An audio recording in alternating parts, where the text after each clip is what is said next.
नमस्कार साथियों। आज हम भारत में जल संरक्षण के विषय में अध्ययन करेंगे और जल संरक्षण से संबंधित रिपोर्ट और उससे जुड़े हुए संस्थानों के विषय में बात करेंगे। हम कोशिश ये करेंगे कि हमारे एग्जाम में जो जल संरक्षण से क्वेश्चन आते हैं वो किस तरीके से पूछे जाते हैं और बच्चे उनको स्किप करते हैं। उसका कारण ये होता है क्योंकि बच्चे उस क्वेश्चन को उतनी गहराई से नहीं पकड़ते जितनी गहराई से उन्हें पढ़ने की आवश्यकता है। कई बार होता क्या है, चीज़ें हम सिर्फ उतनी तैयार करने की कोशिश करते हैं जितने से हमारा काम चल जाए, लेकिन हमारे एग्ज़ाम में ऐसा नहीं होता। एग्ज़ाम उस व्यू से बनाया जाता है, गहरे पानी से मोती निकालने वाले व्यू से। आपसे क्वेश्चन बहुत नॉर्मल पूछा जाएगा, लेकिन क्या आप इतने छोटे क्वेश्चनों को आसानी से कर पाएंगे? ये तभी आप कर सकते हैं जब आप इनके विषय में ब्रॉड स्टडी करते होंगे।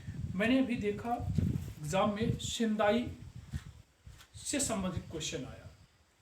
अभी आप लोगों ने सेंदाई का नाम कभी अगर सुना हो आपने, सेंदाई क्या है? अब नॉर्मल एग्जाम में, वनडे एग्जाम में सेंदाई जैसे फ्रेमवर्क से क्वेश्चन आ रहा है तो इसका तात्पर्य है कि आपको बहुत कुछ जानने की जरूरत है। अब देखिए यहाँ पर एक और आता है डिजास्टर मैनेजमेंट, आपदा प्रबंधन। और भारत की स्थिति इस समय आप लोगों से छिपी नहीं है, चाहे वो अरब हो या बंगाल की खाड़ी से उठने वाले चक्रवाती तूफान। अब देखिए इन चक्रवाती तूफानों का क्या कारण है कि इतनी जल्दी जल्दी ये तूफान उठ रहे हैं, या हम कह सकते हैं इस तरीके के चक्रवात साइक्लोन लगातार बढ़ते जा रहे हैं, इनकी संख्या बढ़ती जा रही। तो अभी आप पढ़ के आ रहे हैं क्लाइमेट चेंज, जलवायु परिवर्तन, उसी से संबंधित कुछ महत्वपूर्ण यहाँ क्वेश्चन बनेंगे और आपको उससे पढ़ना होगा। यहाँ भारत की स्थिति में जल की क्या स्थिति है, हम कितना जल का दोहन कर रहे हैं, हम कितना जल को बचा पा रहे हैं, क्या हमें जल संरक्षण करना चाहिए या नहीं करना चाहिए, फसलों में हमें किस प्रकार से जल का उपयोग करना चाहिए, हमें जल संरक्षण के लिए कौन कौन से कदम उठाने चाहिए, इन सब के विषय में हमें जानने की आवश्यकता पड़ेगी। तो देखते हैं भारत में जल की स्थिति, यानी जल संरक्षण की बात करते हैं, वाटर कंजर्वेशन की बात करते हैं। तो देखिए इस समय जो भारत की स्थिति है वो अत्याधिक से अत्यंत गंभीर जल संकट की स्थिति से गुजर रहा है। बच्चों, भारत में दो तरीके के शब्दों का इस्तेमाल होता है, एक होता है जल तनाव और दूसरा होता है जल अभाव। भारत में क्या पूरे विश्व में ऐसे शब्दों का प्रयोग किया जाता है, जल तनाव और जल अभाव। तो वहां पर आपको यह देखना है कि पॉइंट क्या कह रहा है, अत्याधिक से अत्यंत गंभीर जल संकट में भारत की स्थिति है। बस एग्जामिनर को यह पॉइंट मिल गया। अब यहां पर करंट अफेयर से रिलेटेड जो आपको पॉइंट पढ़ाए जाएंगे वो ये हो सकता है कि हाल ही में नीति आयोग के द्वारा जारी रिपोर्ट में भारत की जल की स्थिति कैसी है, अत्यधिक से अत्यंत गंभीर जल संकट, ये आपका राइट आंसर होगा। जबकि बच्चों के मस्तिष्क में ये विचार उमड़ पड़ता है कि नहीं, भारत में तो जल की पर्याप्त मात्रा है। ठीक है, तो हमें ये भी चीजें याद रखना है। तो अत्याधिक से अत्यंत गंभीर जल संकट की स्थिति भारत में है। अभी मैंने एक नाम लिया संस्थान का, नीति आयोग, ध्यान रखिएगा। ठीक है, तो कभी अगर क्वेश्चन आ भी जाता है कि भारत में जल की स्थिति से संबंधित रिपोर्ट कौन से संस्थान ने जारी की, तो नीति आयोग ने जारी की। अब देखिए इस रिपोर्ट के अनुसार 75% घर के परिसरों में जल की सुविधा उपलब्ध नहीं है। जैसे जैसे गर्मी का प्रकोप बढ़ता जा रहा है, आप देख रहे हैं कि कुएं, तालाब, नल इत्यादि भरपूर मात्रा में जितनी उपलब्धता जल की होनी चाहिए उतनी उपलब्धता हमें जल की नहीं मिल रही। और जब बारिश का टाइम आता है तो बहुत सारी बारिश बड़ी तेज रफ्तार के साथ होती है। अब तेज रफ्तार के साथ होने का मतलब ये हुआ कि हम जल का संरक्षण नहीं कर पा रहे तो यथावत जल यहाँ जिस तरीके से जाना है वो कहीं ना कहीं वेस्ट होता है। तो देखिए घरों की स्थिति ये है कि भारत में 75% घरों के परिसर में जल की सुविधा उपलब्ध नहीं। और ग्रामीण अंचल की अगर हम बात करें तो 81.67% ग्रामीण घरों में जल कनेक्शन उपलब्ध नहीं है। अब मेरे बच्चों आपको समझ में आया होगा जल जीवन मिशन।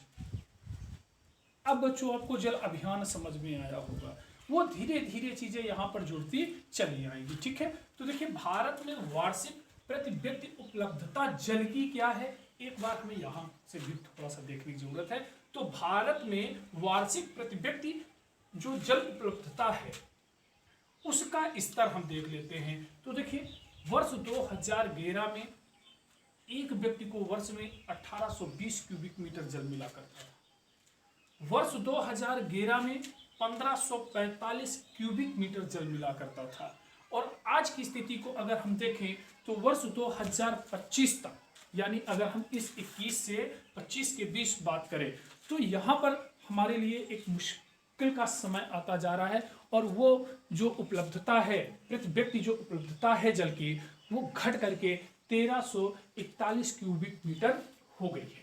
याद रखिएगा, ठीक है, या होने की संभावना है। कब तक? 2025 तक। ये पॉइंट देखिए आपके लिए कितना इंपॉर्टेंट है। इसका मतलब है कि हमारे यहाँ जो जल उपलब्धता है वो धीरे धीरे क्या होती जा रही है, कम होती जा रही है। अब हम दूसरी बात करते हैं।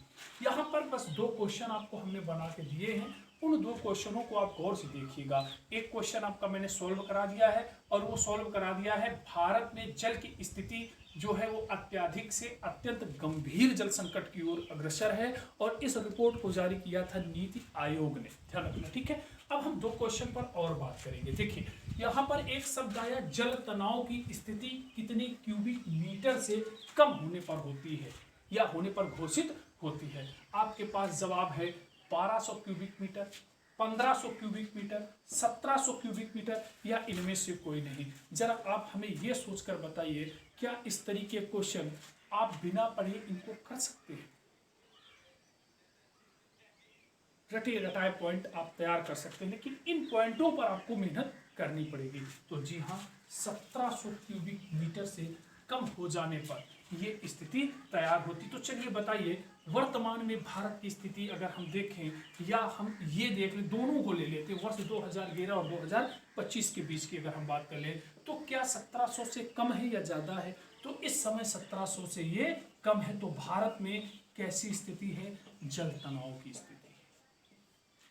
ये पॉइंट में अब देखिए धीरे धीरे अगर हम देखें तो टाइम थोड़ा सा और बढ़ेगा। अब दूसरा क्वेश्चन आएगा, जल अभाव की स्थिति कब घोषित की जाती है? तो जल अभाव की स्थिति, हालांकि अभी हम नहीं कह सकते कि भारत में जल अभाव की स्थिति है, लेकिन 2025 के बाद का जो टर्म होगा उस पर हम बात करेंगे। जल अभाव की स्थिति कितने क्यूबिक मीटर से कम होने पर घोषित की जाती है? तो देखिए ये धीरे धीरे अब देखिए 1200, 1341, 1000, इनमें से कोई नहीं। तो जब वह स्थिति आ जाएगी, जब प्रति व्यक्ति उपलब्धता 1000 क्यूबिक मीटर से कम हो जाएगी, उस समय भारत एक जल अभाव वाला देश घोषित कर दिया जाएगा। तो मैं ये कह रहा हूँ कि क्वेश्चनों को आप किस तरीके से पढ़ें कि आपके सारे पॉइंट धीरे धीरे देखिए। अब हम दूसरे बिंदु की बात करते हैं, तो वो है जल शक्ति अभियान।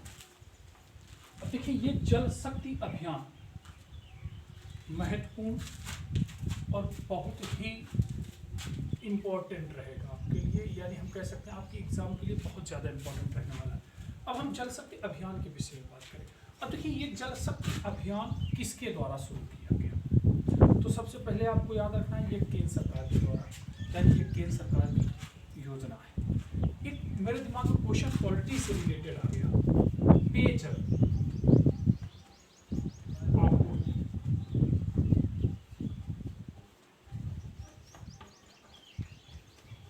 कौन सी अनुसूची का विषय? पेयजल आपूर्ति कौन सी अनुसूची का विषय है? तो आपको याद रखना है, जो हम पेयजल आपूर्ति की बात करते हैं, ये 13वीं अनुसूची का विषय है। जब हम पेयजल की बात करते हैं, ये 11वीं अनुसूची का विषय है और 11वीं अनुसूची में आपने पंचायतें पढ़ रखी है। क्या पढ़ रखी है? पंचायतें। और पंचायतों में आपको मालूम है 11वीं अनुसूची में आपके 29 विषय प्रयोग किए गए हैं। तो ये चीज़ आपको थोड़ा सा ध्यान रखने की जरूरत है। तो एक पॉलिटी का भी क्वेश्चन यहाँ से हमारा क्या हो गया? कवर हो गया। तो देखिए ये केंद्र सरकार के द्वारा इसको क्या किया गया है? शुरू किया गया है। अब दूसरी चीज़ आपको याद रखना, कौन सा मंत्रालय? एक मंत्रालय का नाम आता है जल शक्ति मंत्रालय। कौन सा मंत्रालय? जल शक्ति मंत्रालय। और आपको याद रखना है जल में गजेंद्र कितनी भी शक्ति लगा ले कारगर नहीं होता। गजेंद्र का मतलब है हाथी से, है ना? याद रखिए, आप लोगों ने याद या कहानी सुनी होगी, एक मगरमच्छ ने हाथी के पैर को पकड़ लिया था जल में, है ना? तो वो चीज़ आपको याद रखना है गजेंद्र सिंह। ठीक है, तो जल शक्ति मंत्रालय यानी इस समय किसके पास है? गजेंद्र सिंह के पास है। चलिए अब दूसरी चीज देखेंगे कि जल शक्ति अभियान का उद्देश्य क्या है। तो जल शक्ति अभियान का उद्देश्य है जल संरक्षण एवं जल सुरक्षा। याद रखना, ठीक है। अब देखिए इसको 2 चरणों में प्रारंभ किया गया था। प्रथम जो चरण था इसका 1 जुलाई से 15 सितंबर भारत के सभी राज्यों में इसको प्रारंभ किया गया था, ठीक है। और फिर जो दूसरा इसका चरण आया था वो 1 अक्टूबर से 30 नवंबर 2019 के मध्य में रहा था और इसमें भारत के कोस्टल एरिया के जो स्टेट्स थे उनकी बात की गई थी, ठीक। चलिए तो यहाँ तक ये पॉइंट हमारा कवर हो गया। तो याद रखिए, एक बार रिवीजन करेंगे। जल शक्ति अभियान किसके द्वारा प्रारंभ किया गया? केंद्र सरकार के द्वारा प्रारंभ किया गया।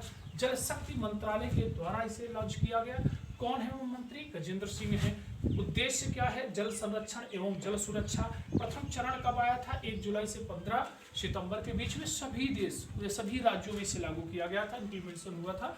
और जो द्वितीय चरण है वो 1 अक्टूबर से 30 नवंबर के मध्य में हुआ था, जो भारत के कोस्टल स्टेट्स की बात करता था, ठीक है। अब देखिए यहाँ से 2 क्वेश्चन और निकल कर आते हैं। यहाँ क्वेश्चन आया भागीरथी कृषक अभियान कौन से राज्य के द्वारा प्रारंभ किया गया है? अब आपके लिए महत्वपूर्ण दोनों पॉइंट हो गए। अब देखिए जल शक्ति के अंतर्गत आपका एक क्वेश्चन और निकल के आया, भागीरथी कृषक अभियान। तो आप अगर डायरेक्ट इसको पढ़ के छोड़ देते हैं तो क्या ऐसे क्वेश्चन निकलने की संभावना है? नहीं, इसलिए हमें छोड़कर पढ़ना होगा। तो देखिए इससे इंस्पायर्ड होकर भागीरथी कृषक अभियान मध्य प्रदेश सरकार ने प्रारंभ किया था, ये ध्यान रखिएगा। दूसरा क्वेश्चन फिर देखिए आ गया।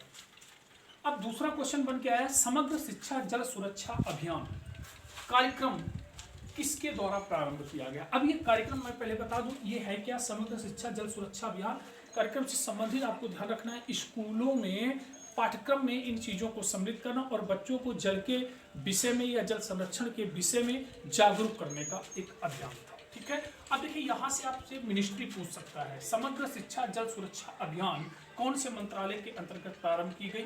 जल शक्ति मंत्रालय। जी हाँ, आपके मन में जो आंसर आया है वो जल शक्ति मंत्रालय है, लेकिन ये गलत है, याद रखना। इसे प्रारंभ किया था मानव संसाधन विकास मंत्रालय ने। तो बेटा कभी कभी होता है ये है कि जो चीजें हम जोड़कर पढ़ रहे हैं, अब जल को यहाँ से अगर हम जोड़कर पढ़ते तो जल शक्ति मंत्रालय आता, लेकिन एग्जामिनर इसका फायदा उठाता है। इसी तरीके के बहुत सारे क्वेश्चन मैं आपको नेक्स्ट क्लास में दूंगा। तब तक के लिए धन्यवाद।